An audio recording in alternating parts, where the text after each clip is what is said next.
மதச்சார்பின்மை காப்போம் என்கின்ற மகத்தான பேரணியை வெற்றிகரமாக நடத்தி நம்மை வழிநடத்தி வருகின்ற மகத்தான தலைவர் எழுச்சி தமிழர் அவர்களுக்கு நன்றி தெரிவிக்கின்ற வகையிலே தலைமை நிலையம் சார்பாக நம்முடைய தலைவர் அவர்களுக்கு இந்த சால்வை அணிவிக்கின்றோம்.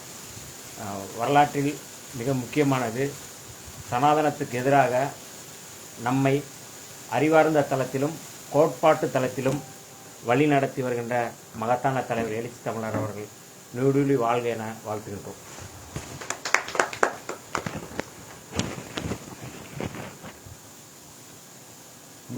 இன்று மதியம் 1 மணி அளவில் திடலில் வரவேற்பு நிகழ்வு இருக்கிறது. அனைவரும் பங்கேற்கிறோம். என்ன வரவேற்பு?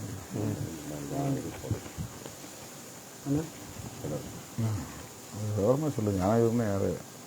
இன்று மதியம் 1 மணி அளவில் அம்பேத்கர் திடலில் மதசார்பின்மை காப்போம் என்கிற மகத்தான பேரணியை இந்த இந்திய நாடே திரும்பி பார்க்கிற வகையில் வெற்றிகரமாக்கி நடத்தி, உடைய அரசியலில் ஒரு மாபெரும் புரட்சி ஏற்படுத்தி, உளவியல் ரீதியான ஒரு தாக்கத்தை, நேர்மறையான தாக்கத்தை ஏற்படுத்திய தலைவர் எழுச்சி தமிழர் அவர்களை தலைமையகத்தின் சார்பில் திடலில் 1 மணி அளவிலே வரவேற்க இருக்கிறோம். அந்த நிகழ்வில் மாவட்ட பொறுப்பாளர்கள், மாநில பொறுப்பாளர்கள் அனைவரும் கலந்து கொள்ள வேண்டும் என்று அன்போடு கேட்டுக்கொள்வோம்.